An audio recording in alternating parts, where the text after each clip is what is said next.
ലോക്സഭയിലെ പ്രാതിനിധ്യം പരമാവധി 850 ഉയർത്തി വനിതാ സംവരണം നടപ്പാക്കാനുള്ള ഭരണഘടനാ ഭേദഗതി ബിൽ പാർലമെന്റിൽ അവതരിപ്പിച്ച കേന്ദ്ര സർക്കാർ.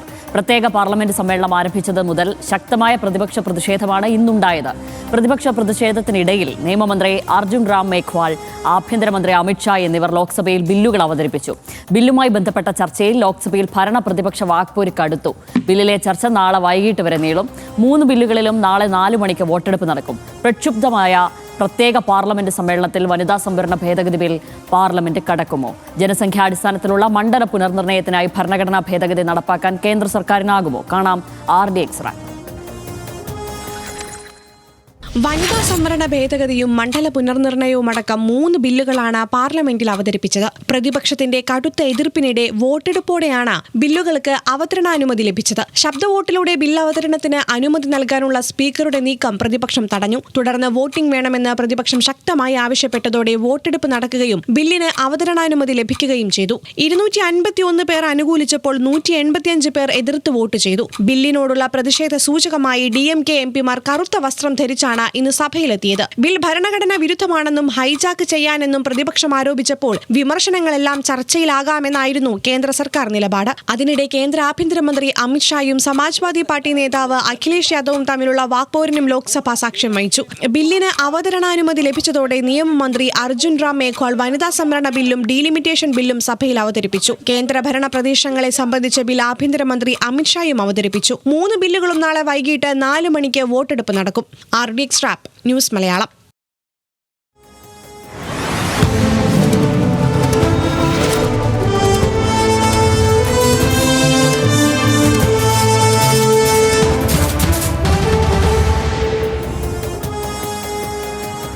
ഇത് സംബന്ധിച്ച ചില ഡേറ്റകളിലേക്ക് കൂടി പോയി കഴിഞ്ഞാൽ പ്രതിപക്ഷ എതിർപ്പ് എന്തിന് എന്ന് ആദ്യം പരിശോധിക്കാം. ലോക്സഭയിലെ സീറ്റുകളുടെ എണ്ണം ഉയർത്തി വനിതാ സംവരണം നടപ്പാക്കുന്നുവെന്ന് ആരോപണം. 2011 സെൻസസ് അടിസ്ഥാനത്തിൽ ലോക്സഭ രാജ്യസഭാ സീറ്റുകൾ വർദ്ധിപ്പിക്കാനാണ് നീക്കം. ജനസംഖ്യാ നിയന്ത്രണം ഫലപ്രദമായി നടപ്പാക്കിയ ദക്ഷിണേന്ത്യൻ സംസ്ഥാനങ്ങൾക്ക് ആശങ്ക. ജനസംഖ്യ കൂടുതലുള്ള ഉത്തരേന്ത്യൻ സംസ്ഥാനങ്ങളിൽ കൂടുതൽ സീറ്റുകൾ ലഭിക്കും. 1971 സെൻസസ് അടിസ്ഥാനമാക്കിയാണ് നിലവിലെ ലോക്സഭാ സീറ്റുകളുടെ എണ്ണം ഉള്ളത്. 1971 സെൻസസിൽ രാജ്യത്തെ ജനസംഖ്യ 54 കോടിയായിരുന്നു. ഇപ്പോഴത്തെ കണക്ക് പ്രകാരം രാജ്യത്തെ ജനസംഖ്യ 140 കോടി കടന്നു. ലോക്സഭാ സീറ്റുകളുടെ എണ്ണം 543 നിന്ന് 850 ഉയർത്താനാണ് കേന്ദ്ര സർക്കാർ നീക്കം. ബിൽ പാസാക്കാൻ കടമ്പകൾ ഏറെയുണ്ട്. അതുകൂടി എന്താണെന്ന് പരിശോധിച്ചു കഴിഞ്ഞാൽ പാർലമെന്റിൽ ഇരുസഭകളിലും വോട്ട് ചെയ്യുന്നവരുടെ 3/2 ഭൂരിപക്ഷം വേണം. സംസ്ഥാനങ്ങളുടെ പ്രാതിനിധ്യം മാറുന്നതിനാൽ പകുതി സംസ്ഥാനങ്ങളുടെ പിന്തുണ വേണം. ലോക്സഭയിലുള്ള 543 MPമാരും വോട്ട് ചെയ്താൽ 3/2 ഭൂരിപക്ഷത്തിന് 360 പേരുടെ പിന്തുണ വേണം. രാജ്യസഭയിൽ 244 അംഗങ്ങളും വോട്ട് ചെയ്താൽ 163 അംഗങ്ങളുടെ പിന്തുണ ലഭിക്കണം. നിലവിൽ ലോക്സഭയിൽ 293 അംഗങ്ങളും രാജ്യസഭയിൽ 141 അംഗങ്ങളുമാണ് NDAയ്ക്കുള്ളത്. ഇരുസഭകളിലും 3/2 ഭൂരിപക്ഷം ലഭിക്കാൻ പ്രതിപക്ഷത്തിന്റെ കൂടി പിന്തുണ അത്യാവശ്യം. ഇനി ചില പ്രതികരണങ്ങളിലേക്ക് പോവുകയാണ്. രാജ്യത്തിന്റെ രാഷ്ട്രീയവും ദിശയും മാറ്റിമറിക്കുന്നതാണ് വനിതാ സംവരണ ബില്ലെന്ന് പ്രധാനമന്ത്രി നരേന്ദ്രമോദി ലോക്സഭയിൽ ഇന്ന് പറഞ്ഞു. ബില്ലിൽ രാഷ്ട്രീയമില്ല. കാലങ്ങളായി മാറ്റി നിർത്തിയതിൽ രാജ്യത്തെ വനിതകളോട് പ്രായശ്ചിത്തം ചെയ്യേണ്ട സമയമാണിത്. മണ്ഡല പുനർനിർണയത്തിൽ എല്ലാ സംസ്ഥാനങ്ങൾക്കും തുല്യ പ്രാധാന്യം നൽകും. ആരോടും പക്ഷപാതിത്വം ഉണ്ടാവില്ലെന്നും മോദി പറഞ്ഞു. അദ്ദേഹത്തിന്റെ പ്രതികരണത്തിലേക്ക്.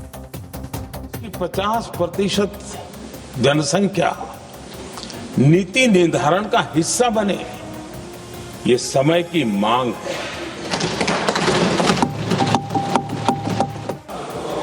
क्या दक्षिण हो, उत्तर हो, पूर्व हो, पश्चिम हो, छोटे राज्य हो, बड़े राज्य हो, मैं आज एक जिम्मेवारी से कहना चाहता हूं कि निर्णय प्रक्रिया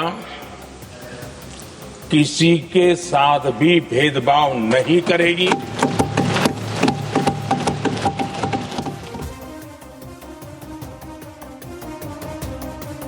രാജ്യത്തെ ഫെഡറൽ സംവിധാനത്തെ തകർക്കുന്ന ബില്ലാണ് ഇതെന്ന് KC വേണുഗോപാൽ MP. വനിതാ സംവരണം നടത്താൻ 2023 തന്നെ കോൺഗ്രസ് അടക്കമുള്ള പ്രതിപക്ഷ പാർട്ടികൾ ആവശ്യപ്പെട്ടിരുന്നതായും KC വേണുഗോപാൽ പറഞ്ഞു. മണ്ഡല പുനർനിർണയം നടത്തിയതിന്റെ ഉദാഹരണം ആസാമിലും ജമ്മുകശ്മീരിലും ഉണ്ടെന്നും KC വേണുഗോപാൽ. ഇന്ത്യൻ ജനാധിപത്യത്തെ ഹൈജാക്ക് ചെയ്യുകയാണ് കേന്ദ്ര സർക്കാരെന്നും KC വേണുഗോപാൽ പറഞ്ഞു. ആ പ്രതികരണത്തിലേക്ക് കൂടി. This women reservation has to be enforced in 2024 Venugopal ji, This government want to completely hijack that constitutional protection, and they want to put. The bill is very clear, sir. Sir. नहीं, मेरा एक अनुरोध है, मेरे को आप नहीं സംവരണത്തെക്കുറിച്ച് ആദ്യം സംസാരിച്ചത് കോൺഗ്രസ് എന്നും തെറ്റിദ്ധരിപ്പിക്കുന്നതുവരെ ജനം തിരിച്ചറിയുമെന്നും പ്രിയങ്ക ഗാന്ധി പറഞ്ഞു. കോൺഗ്രസ് വനിതാ സംവരണത്തെ അനുകൂലിക്കുമെന്നും എന്നാൽ ഇന്നത്തെ ചർച്ച അതിനെക്കുറിച്ചല്ലെന്നും പ്രിയങ്ക ഗാന്ധി പറഞ്ഞു. ഇന്നത്തെ ചർച്ച മണ്ഡല പുനർനിർണയത്തെക്കുറിച്ചാണെന്ന് പ്രിയങ്ക ഗാന്ധി ഓർമ്മിപ്പിച്ചു. ലോക്സഭയിലെ സീറ്റുകളുടെ എണ്ണം 540 നിന്ന് 850 ഉയർത്തുകയാണ്. ഈ സീറ്റ് വർധനവിന് 2011 സെൻസസ് ആണ് ആധാരം. അത് രാഷ്ട്രീയ പ്രേരിതമാണെന്നും പ്രിയങ്ക ഗാന്ധി കൂട്ടിച്ചേർത്തു. आज भी इसमें कोई शक नहीं होना चाहिए कि भारतीय राष्ट्रीय कांग्रेस महिला आरक्षण के पक्ष में डट कर खड़ी है और खड़ी रहेगी। लेकिन अध्यक्ष महोदय, सच्चाई ये है कि आज की चर्चा दरअसल महिला आरक्षण पर है ही नहीं। इसमें लिखा है कि संसद में महिला आरक्षण 2029 तक लागू होना चाहिए। फिर कहा गया है कि इसे लागू करने के लिए लोकसभा सदस्यों की संख्या 50% बढ़ानी पड़ेगी। मतलब कि सीटों की संख्या 543 से बढ़कर 850 तक बनानी पड़ेगी, बढ़ाई जाएगी। സാമൂഹിക നീതിയും ഫെഡറലിസവും സംരക്ഷിച്ചുകൊണ്ട് ഏതൊരു നിയമ ഭേദഗതിയും നടപ്പാക്കാവൂ എന്ന് കെ രാധാകൃഷ്ണൻ എം പി പറഞ്ഞു. ഈ ബില്ലുകൾ ഉപേക്ഷിക്കണമെന്നും ബിൽ അവതരണത്തെ എതിർക്കുമെന്നും കെ രാധാകൃഷ്ണൻ എം പി വ്യക്തമാക്കി. In this context, introducing another amendment raises doubt about the government's interest, especially amid forthcoming state elections, suggesting political motive rather than democratic commitment. Such significant amendment cannot be rushed. This bill risks centralizing power and weakening states.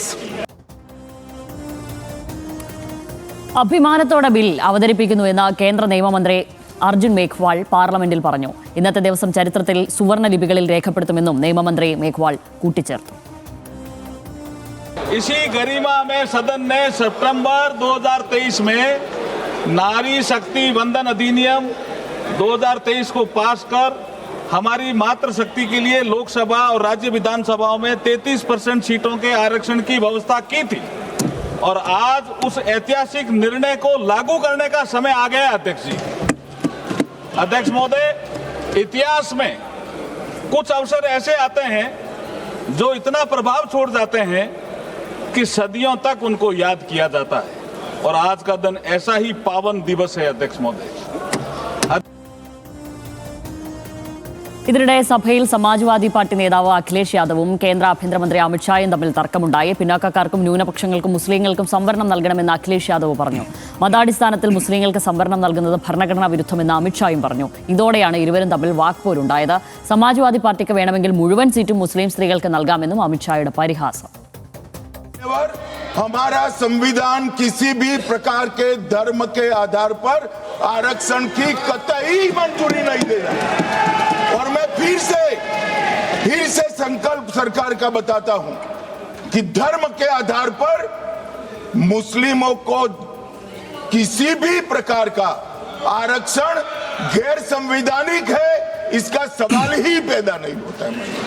हो सकता है उन्होंने धर्म की बात कही हो, लेकिन पूरा देश आदि आबादी को आरक्षण चाहता है। अध्यक्ष महोदय, मैं माननीय मंत्री से जानना चाहता हूं, क्या मुस्लिम महिला आदि आबादी में नहीं आती हैं? नहीं ना देंगे। समाजवादी पार्टी सारी टिकटें मुस्लिम महिलाओं को दे दे, हमें कहां आपत्ति है? हमें कोई आपत्ति नहीं है।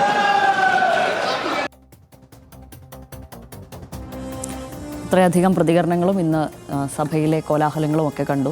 ഇതൊട്ടും നിഷ്കളങ്കമായി അങ്ങനെ അങ്ങ് കാണാൻ കഴിയുകയില്ല. ഇപ്പോൾ ഈ ബില്ല് കൊണ്ടുവരുന്നതിനുമൊക്കെ ഇത് ഒരു ഇരുതല മൂർച്ചയുള്ള വാളായി തന്നെ തോന്നുകയാണ് എനിക്ക്. സനീഷേട്ടൻ എന്താ തോന്നുന്നു? ഇത് നിശ്ചയമായിട്ടും വളരെ വളരെ അപകടകരമായൊരു കാര്യമാണെന്ന കാര്യത്തിൽ യാതൊരു സംശയവുമില്ല. അതിപ്പോൾ ഈ ഭരണപക്ഷം പറയുന്നതിലല്ല, കേരളവും രാജ്യത്തെ ഭൂരിപക്ഷ ആളുകളും സത്യസന്ധമായിട്ട് വിചാരിക്കണം. അതാണ് ശരിയെന്നല്ല വിചാരിക്കേണ്ടത്. പ്രതിപക്ഷം ചൂണ്ടിക്കാണിക്കുന്ന കാര്യങ്ങളാണ് എന്നാണ് ഞാൻ വിചാരിക്കുന്നത്.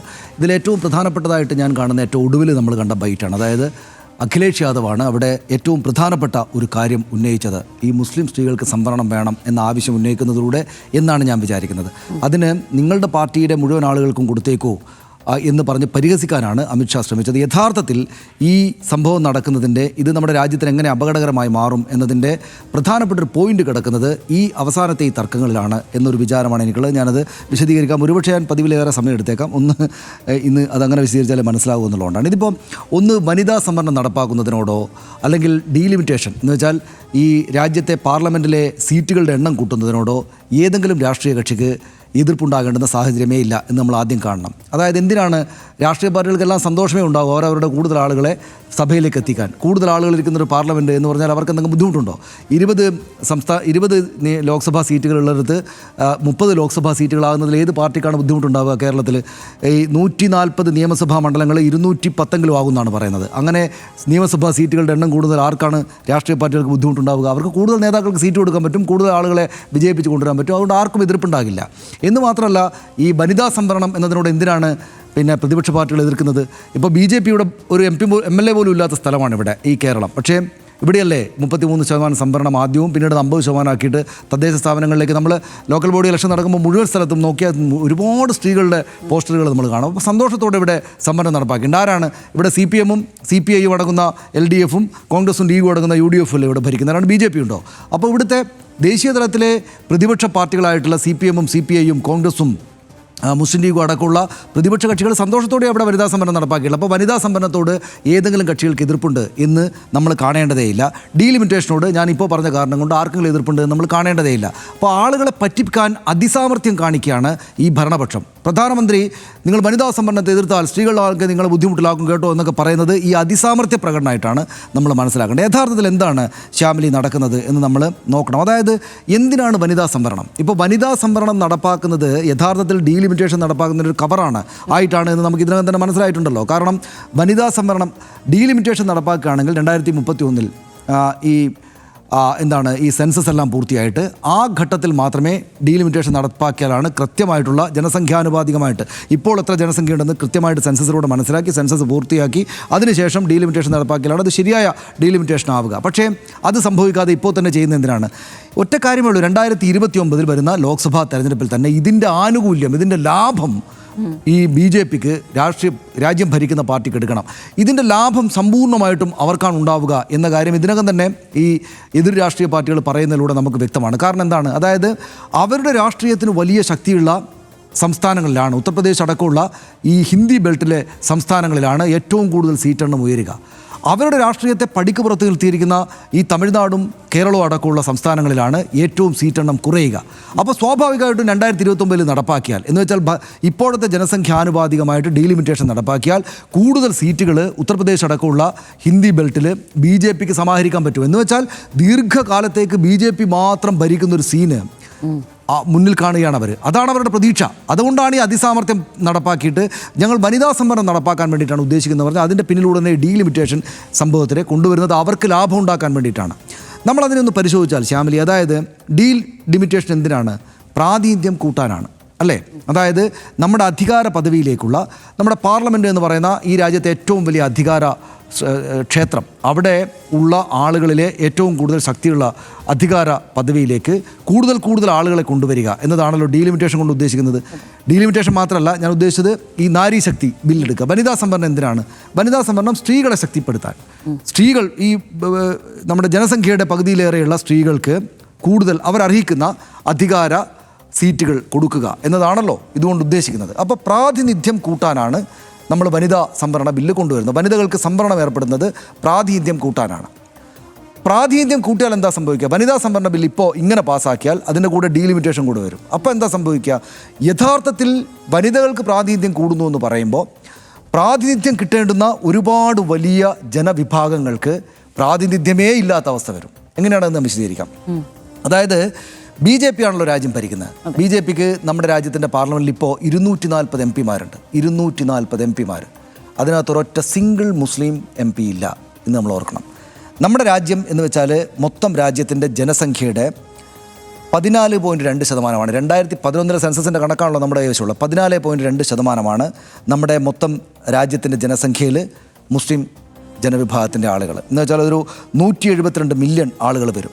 അതായത് 2014 ജനസംഖ്യ പ്രകാരം 17,20,00,000 പേര് നമ്മുടെ രാജ്യത്ത് മുസ്ലിങ്ങളാണ്. അതിപ്പോൾ 2011 ഇതിപ്പോൾ 2026. അപ്പോൾ എല്ലാ ജനവിഭാഗങ്ങളുടെയും സമുദായ വിഭാഗങ്ങളുടെയും ജനസംഖ്യ കൂടിയിട്ടുണ്ട്.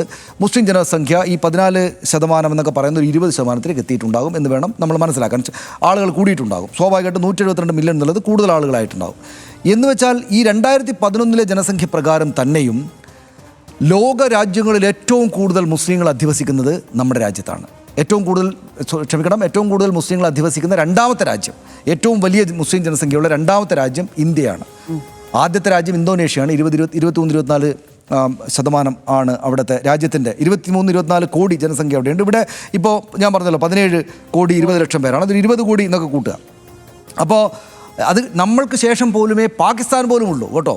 അതായത് ഏറ്റവും കൂടുതൽ മുസ്ലിം ജനസംഖ്യയുള്ള ഏറ്റവും വലിയ രാജ്യം ഇന്തോനേഷ്യയാണ്. രണ്ടാമത് ഇന്ത്യയാണ്. മൂന്നാമതേ പാകിസ്ഥാൻ പോലും ഉള്ളൂ. എന്ന് വെച്ചാൽ നമ്മുടെ രാജ്യത്തിൻ്റെ ബഹുസ്വരത കാത്തു സൂക്ഷിക്കുന്നതിൽ ഏറ്റവും വലിയ സംഭാവന നൽകുന്ന ആളുകളിൽ ഈ മുസ്ലിം ജനസാമാന്യമുണ്ട്. ഇവരാരും എവിടുന്നെങ്കിലും ഇവർ പറയുന്ന പോലെ ഇവിടുന്ന് കയറി വന്ന ആൾക്കാരല്ല. ഈ രാജ്യത്ത് ജനിച്ചു വളർന്ന, ഈ രാജ്യത്ത് എന്ന് വെച്ചാൽ നൂറ്റാണ്ടുകൾക്ക് മുമ്പ് തന്നെ ഇവിടെ ഭരിച്ചിരുന്ന മുഗൾ രാജവംശമായിരുന്നു എന്ന് ആലോചിക്കണം. എന്ന് വെച്ചാൽ മുസ്ലിം രാജവംശങ്ങളായിരുന്നു. അപ്പോൾ അത്രയും കാലം ഇന്ത്യ ഉണ്ടാക്കിയ മനുഷ്യരാണ് ഈ മുസ്ലിം ജനസാമാന്യം. അപ്പോൾ രാജ്യം ഭരിക്കുന്ന പാർട്ടിക്കകത്ത് പക്ഷേ അവരുടെ പ്രാതിനിധ്യം 0 ആണ്. 243 എന്ന് പറയുന്ന 240 MP-മാരിൽ ഒരാൾ പോലും മുസ്ലിമില്ല എന്നോർക്കണം. എന്നാൽ ഇവർ ഭരിക്കുന്ന BJP ഭരിക്കുന്ന സംസ്ഥാനങ്ങളിലെ കണക്കെടുത്താൽ ഉത്തർപ്രദേശിൽ 255 MLA-മാരുണ്ട് BJPക്ക്. ഇത് ChatGPT നടത്ത് കണക്കാണ്, അങ്ങോട്ടും ഇങ്ങോട്ടും തെറ്റിപ്പോയാൽ ഞാൻ ഇപ്പോഴേ പറയുന്നു. ഉത്തർപ്രദേശിൽ 255 MLA-മാരുണ്ട്, ഒറ്റ മുസ്ലിമില്ല. മധ്യപ്രദേശിൽ 160 MLA-മാരുണ്ട്, ഒറ്റ മുസ്ലിമില്ല. ഗുജറാത്തിൽ 155 MLA-മാരുണ്ട്, ഒറ്റ മുസ്ലിമില്ല. രാജസ്ഥാനിൽ 115 MLA-മാരുണ്ട്, ഒറ്റ മുസ്ലിമില്ല. അസമിൽ 60 ഉണ്ട്, അവിടെ ഒരു മുസ്ലിമുണ്ട്. 60 BJP MLA-മാരിൽ.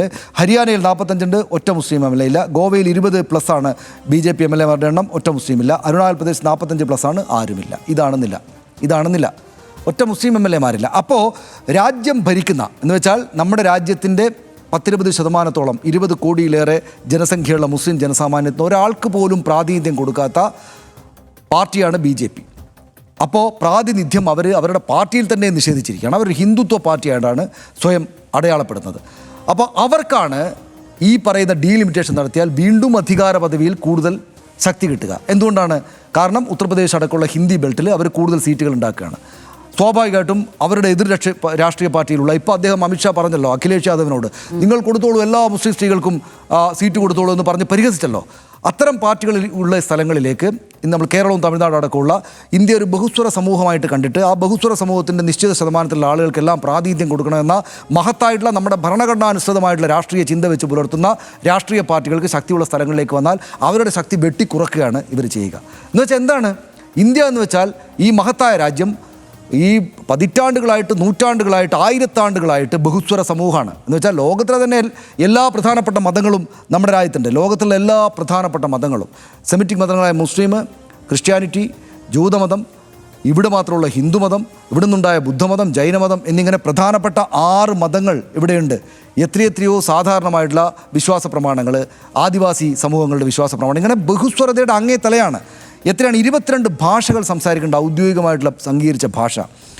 121 ഭാഷകൾ ആകെ ഉണ്ടെന്നാണ് കാണുക. 22 അംഗീകരിച്ചിട്ടുള്ളെങ്കിലും ഔദ്യോഗിക ഭാഷകളായിട്ടുള്ള 1600ഓളം ചെറിയ ഭാഷകളും ഭാഷാ വൈവിധ്യങ്ങളും എന്ന് വെച്ചാൽ സ്ലാങ്സും ഒക്കെയുള്ള ഒരു മഹത്തരമായ രാജ്യമാണിത്. ഈ മഹത്തരമായ രാജ്യത്തിൻ്റെ പ്രാതിനിധ്യ സ്വഭാവം എല്ലാം കൊണ്ടുവരേണ്ടുന്ന ഭരണപദവിയിലേക്കുള്ള പാർട്ടി പക്ഷേ ഹിന്ദു എന്ന് പറയുന്ന മതത്തിനകത്തുള്ള ആളുകൾക്ക് മാത്രം സീറ്റ് കൊടുത്തിട്ട് അവരെ മാത്രം വിജയിപ്പിച്ച് വരികയാണ്. എന്ന് വെച്ചാൽ ഈ രാജ്യം എന്താണോ ആയിരത്താണ്ടുകളായിട്ടുള്ളത് ഈ ബഹുസ്വരതയെ നിഷേധിക്കുക. ഈ രാജ്യം എന്താണോ ഈ ബഹുസ്വരതയെ അംഗീകരിച്ചിട്ടുള്ളൊരു മഹത്തരമായ ഭരണഘടന മുന്നോട്ട് വെക്കുന്നത് അതിനെ നിഷേധിക്കുക. അതിനെ നിഷേധിച്ചിട്ട് ഹിന്ദു മതത്തിൽപ്പെട്ട ആളുകളെ മാത്രം കൊണ്ടുവരുന്ന ഈ രാഷ്ട്രീയ പാർട്ടിയുടെ ശക്തി കൂട്ടാനുള്ള പണിയാണ് അതിസാമർത്ഥ്യ പ്രകടനത്തിലൂടെ BJPയുടെ കേന്ദ്ര സർക്കാർ ഇപ്പോൾ ചെയ്തുകൊണ്ടിരിക്കുന്നത്. ഇതിനെയാണ് യഥാർത്ഥത്തിൽ എതിർക്കുന്നത്. ഇതിനെയാണ് രാഷ്ട്രീയ പാർട്ടികൾ എതിർക്കുന്നത്. നിങ്ങൾ ചെയ്യുന്നത് ഈ രാജ്യം എന്ന സംഗതിയുടെ ആശയത്തിൻ്റെയും ഈ രാജ്യം എന്ന ഫിസിക്കൽ എൻറ്റിറ്റിയുടെയും കടക്കൽ കത്തിവെക്കുന്ന പരിപാടിയാണ് എന്നാണ് ഈ പറയുന്ന രാഷ്ട്രീയ പാർട്ടികൾ പറയുന്നത്, പ്രതിപക്ഷ പാർട്ടികൾ പറയുന്നത്. അപ്പോൾ പരിഹസിക്കുകയാണ് മുസ്ലിങ്ങൾക്ക് നിങ്ങൾ കൊടുത്തോളൂ സീറ്റ് എന്ന്. അഖിലേഷ് യാദവാണ് ഇന്ന് സംസാരിച്ച നേതാക്കളിൽ എല്ലാവരും എതിർക്കുന്നു, ഞങ്ങൾക്ക് അങ്ങനെ പ്രശ്നമുണ്ട് ഇങ്ങനെ പ്രശ്നമുണ്ടെന്ന് പറഞ്ഞപ്പോൾ അഖിലേഷ് യാദവാണ് ഇതിനകത്ത് ഏറ്റവും പ്രധാനപ്പെട്ടൊരു കാര്യം മുന്നോട്ട് വെച്ചത്, ഒരു പോയിന്റ് മുന്നോട്ട് വെച്ചത്. എന്താ, നിങ്ങൾ പ്രാതിനിധ്യം വർദ്ധിപ്പിക്കാൻ, സ്ത്രീകൾക്ക് പ്രാതിനിധ്യം കൊടുക്കാൻ, ഈ അരികുവൽക്കരിക്കപ്പെട്ടിരുന്ന സ്ത്രീ എന്ന ജനസാമാന്യത്തിൻ്റെ പ്രാതിനിധ്യം യഥാവിധി കൂട്ടാൻ വേണ്ടിയിട്ടൊരു ബില്ല് കൊണ്ടുവരുന്നു എന്ന് പറയുമ്പോൾ യഥാർത്ഥത്തിൽ ഇതുപോലെ തന്നെ ഒരുപക്ഷെ ഇതിലേറെ പ്രാതിനിധ്യം വേണ്ടുന്ന വലിയ ജനവിഭാഗങ്ങളെ നിങ്ങൾ പ്രാതിനിധ്യത്തിൽ അകറ്റുകയാണ് എന്ന വളരെ പ്രധാനപ്പെട്ട പോയിൻ്റാണ് അഖിലേഷ് യാദവ് അവിടെ ഉന്നയിച്ചത്. അതുകൊണ്ടാണ് യഥാർത്ഥത്തിൽ ഇത് എതിർക്കപ്പെടേണ്ടതാകുന്നത്. ഇത് ഞാൻ വിചാരിക്കുന്നത് ഇതെങ്ങനെയെങ്കിലും ഒന്ന് എതിർക്കപ്പെടട്ടെ എന്നാണ്. വല്ലാത്ത തോതിൽ എതിർക്കപ്പെട്ടിട്ട് അവിടെ ഇത് ബില്ല് പാസ്സാകാതിരിക്കട്ടെ എന്ന് പ്രതീക്ഷിക്കുന്ന അനേകായിരം ഇന്ത്യക്കാരിൽ ഒരാളാണ് ഞാൻ. കാരണം ഞാൻ ഈ പറഞ്ഞതുപോലെ ഇത് നമ്മുടെ കേരളത്തിന് ബുദ്ധിമുട്ടുണ്ട്, തമിഴ്നാടിന് ബുദ്ധിമുട്ടുണ്ട്. കാരണം നമ്മുടെ രാഷ്ട്രീയ പ്രാതിനിധ്യം അല്ലെങ്കിൽ തന്നെ ഡൽഹിയിൽ ചെന്നാൽ വളരെ ദുർബലമാണ്. നമ്മുടെ ഭാഷ അവരുടെ ഹിന്ദി ഭാഷയിൽ ഇപ്പോൾ കുറെ കൂടെ ദുർബലമായി. കാരണം അവിടെ ചെന്ന് ഹിന്ദിയിലാണ് ഈ പറയുന്ന കാര്യങ്ങൾ, ഹിന്ദി ബെൽറ്റിൻ്റെ ആധിപത്യമാണ് അവിടെ നടക്കുന്നത്. യഥാർത്ഥത്തിൽ ഇപ്പോൾ എന്തുകൊണ്ടാണ് നമ്മൾ ഈ കേന്ദ്ര സർക്കാർ ഇങ്ങോട്ട് പറഞ്ഞിരിക്കുന്ന ഇന്ത്യയെ മെച്ചപ്പെടുത്താനായിട്ടുള്ള എല്ലാ കാര്യങ്ങളും മികച്ച തോതിൽ ചെയ്ത ആളുകളാണ് നമ്മളും തമിഴ്നാട് ഉൾപ്പെടെയുള്ള. അതിൻ്റെ ഭാഗമാണല്ലോ ജനസംഖ്യ പോലും. ജനസംഖ്യയെ പിടിച്ചു നിർത്തണം, ജനസംഖ്യ വിസ്ഫോടനം ഉണ്ടാകുന്നു, അതുകൊണ്ട് ജനസംഖ്യയെ പിടിച്ചു നിർത്തണം, നമുക്ക് രണ്ട് എന്ന മറ്റുള്ള കാര്യങ്ങൾ നടപ്പാക്കണം എന്ന് പറഞ്ഞപ്പോൾ ഇവിടെ ജനസംഖ്യയെ നമ്മൾ കർക്കശമായിട്ടും നന്നായിട്ടും പിടിച്ചു നിർത്തി കൊടുത്തു. അതിനകത്ത് തന്നെയും ഒരു സ്ത്രീ അനുകൂല നിലപാടുണ്ട്. കാരണം എന്താണെന്ന് വെച്ചാൽ സ്ത്രീകളുടെ ഏജൻസി, സ്ത്രീകളുടെ ചുമതല അല്ലെങ്കിൽ സ്ത്രീകൾക്കുള്ള അധികാര പദവി അക്കാര്യത്തിൽ സമ്മതിച്ചു കൊടുക്കുകയാണ്. അതായത് എനിക്കെത്ര കുഞ്ഞു വേണം എന്നുള്ളത് ഞാൻ നിശ്ചയിക്കുക എന്ന നിലയിലേക്ക് സ്ത്രീകളെ കൂടെ ശാക്തീകരിക്കുന്ന ഒരു സംഭവമാണ് നടന്നത്. അങ്ങനെ ഉണ്ടായതാണ് കേരളം. എന്നിട്ട് ആ കേരളത്തിന് ഇപ്പോൾ 20 10 സീറ്റ് കൂട്ടിയേക്കും. ഉത്തർപ്രദേശിൽ ഇപ്പോൾ തന്നെ 80 സീറ്റുള്ള 120 സീറ്റായിട്ട് വരും. അപ്പോൾ എന്താണതിൻ്റെ, അപ്പോൾ ഇത് ഏത് നിലക്ക് നോക്കിയാലും അങ്ങേയറ്റം അനീതി നിറഞ്ഞൊരു പരിപാടിയാണ് ഈ നടക്കുന്നത് എന്ന് വളരെ ദൂരെ നിൽക്കുന്ന, പാർലമെൻറ്റിലെ നടപടിക്രമങ്ങളെക്കുറിച്ചൊക്കെ വളരെ വിദൂരമായിട്ടുള്ള അറിവ് മാത്രമുള്ള, ഇക്കാര്യങ്ങളെക്കുറിച്ച് ദൂരെ നിന്നുള്ള മാത്രം നോട്ടമുള്ള നമുക്ക് പോലും മനസ്സിലാവുകയാണ് എന്തൊരു അനീതിയാണ് ഈ നടത്തിക്കൊണ്ടിരിക്കുന്നത്. എന്നിട്ട് ഇവർ ഈ രാഷ്ട്രീയ അധികാരം, ഈ മതപരമായിട്ടുള്ള ചിഹ്നങ്ങളെല്ലാം ഉയർത്തി കാണിച്ചിട്ടുണ്ടാക്കിയ രാഷ്ട്രീയ അധികാരം വെച്ചിട്ട് അങ്ങേയറ്റം വലിയ പരിഹാസമാണ് അഖിലേഷ് യാദവിനെ പോലുള്ള ആളുകൾ പ്രധാനപ്പെട്ട പോയിന്റ് ഉന്നയിക്കുമ്പോൾ ചെയ്യുന്നത്. നിങ്ങൾ നടപ്പാക്കോ എന്നാണ് പറയുന്നത്. അതായത് എതിർക്കപ്പെടേണ്ടുന്ന കാര്യങ്ങൾ എന്തൊക്കെയാണ് എന്ന് അമിത്ഷാ അടക്കമുള്ള, പ്രധാനമന്ത്രി നരേന്ദ്രമോദി അടക്കമുള്ള ആളുകൾ ഇന്ന് പാർലമെൻറ്റിന് മുമ്പാകെ കാണിച്ചു.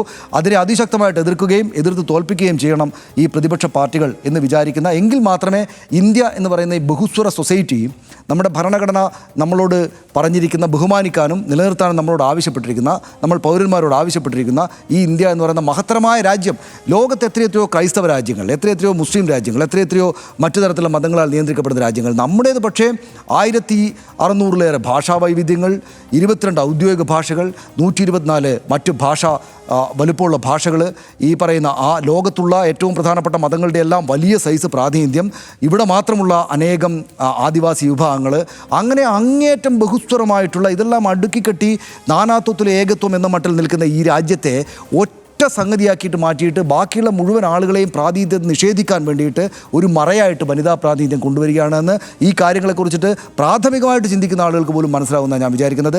അത് അതിശക്തമായിട്ട് മനസ്സിലാവുന്ന ഒരു ദിവസമായിരിക്കും നാളെ അവിടെ ചർച്ച നടക്കുമ്പോഴെന്നാണ് ഞാൻ വിചാരിക്കുന്നത്. ഞാനിതിനെ അതിശക്തമായിട്ട് എതിർക്കുന്നു. നമുക്കിവിടെ പറയാനല്ലേ പറ്റൂ ശ്യാമിലി, ഞാനിതിനെ അതിശക്തമായിട്ട് എതിർക്കുന്നു. ഇത് പ്രതിപക്ഷ പാർട്ടികൾ എതിർത്ത് തോൽപ്പിക്കട്ടെ എന്ന് വിചാരിക്കുന്ന ഒരാളാണ് ഞാനിനി ഇതിൽ എന്തെങ്കിലും കൂട്ടിച്ചേർക്കേണ്ട കാര്യമുണ്ടെന്ന് തോന്നുന്നില്ല. അത്രയധികം ഇതിൽ പ്രാഥമികമായിട്ടുള്ള കാര്യങ്ങളാണ് സനീഷേട്ട പറയുന്നത് എങ്കിൽ പോലും അതിൽ അത്രയധികം ആഴത്തിലുള്ള കാര്യങ്ങൾ അതിൽ ഈ പറയുന്നത് പോലെ വിവിധ ലെയറുകളായി തിരിച്ചുകൊണ്ട് അത് നിങ്ങൾ പറഞ്ഞു വെച്ചു കഴിഞ്ഞു. എനിക്കും BJP സംബന്ധിച്ച് BJP പറയുന്നത്, BJPയുടെ ഒരു രീതി എന്നുള്ളത് എല്ലാത്തിനും അതിൻ്റേതായ സമയമുണ്ട് എന്ന് പറയുന്നത് പോലെ. പക്ഷേ ആ സമയം എന്നുള്ളത് അത് കാലക്രമേണ അതിങ്ങനെ സ്വാഭാവികമായി സംഭവിക്കുന്നതല്ല. അത് അവർ സെറ്റ് ചെയ്യുന്ന ഒരു അജണ്ടയാണ്. അപ്പോഴാണ് അവർക്ക് ആ സമയമുള്ളത്. അങ്ങനെ നോക്കുമ്പോൾ അവർക്ക് ഇപ്പോഴാണ് വനിതാ സംവരണം നടപ്പാക്കാനുള്ള ഒരു സമയമായിരിക്കുന്നത് എന്നുള്ളതാണ് എനിക്ക് മനസ്സിലാവുന്നത്. അതിൻ്റെ പിന്നിൽ അത് കൃത്യമായ ഒരു രാഷ്ട്രീയ അജണ്ടയാണ്. അത് തന്നെയാണ് ഇത്രയും നേരം സനീഷേട്ടൻ അക്കമിട്ട് നിരത്തിയിരിക്കുന്നത്. അത് 2029 തിരഞ്ഞെടുപ്പാണ്. നേരത്തെ തന്നെ ഈ വനിതാ സംവരണ ബിൽ നടപ്പാക്കുവാൻ വേണ്ടി ഇവിടുത്തെ പ്രതിപക്ഷ പാർട്ടികൾ അവകാശപ്പെട്ടതാണ്. 33% സംവരണം നൽകിക്കൊണ്ട് 2024 ലോക്സഭാ തെരഞ്ഞെടുപ്പിൽ ഇത് നടത്താം എന്ന് പറഞ്ഞതാണ്. പക്ഷേ അന്നൊന്നെല്ലാം മൗനം, വലിയ മൗനം തുടരുകയായിരുന്നു അവർ. അന്ന് അത് നടപ്പാക്കാൻ തയ്യാറായില്ല. ഇന്നത് ചെയ്യുന്നുണ്ടെങ്കിൽ അതിൻ്റെ ഒരു ഓർഡർ എന്നുള്ളത്, ഈ വനിതാ സംവരണം എന്ന് പറയുമ്പോൾ അതിൻ്റെ ഓർഡർ എന്നുള്ളത് ആദ്യം സെൻസസ്, പിന്നെ ഒന്ന് മണ്ഡല പുനർനിർണ്ണയം, പിന്നെ ഈ വനിതാ സംവരണം. ഇതാണ് ഈ ഓർഡർ. ഈ ഓർഡറിൽ ആദ്യം ഈ വനിതാ സംവരണം എടുത്തിട്ട് മുന്നേ വെക്കുകയാണ്.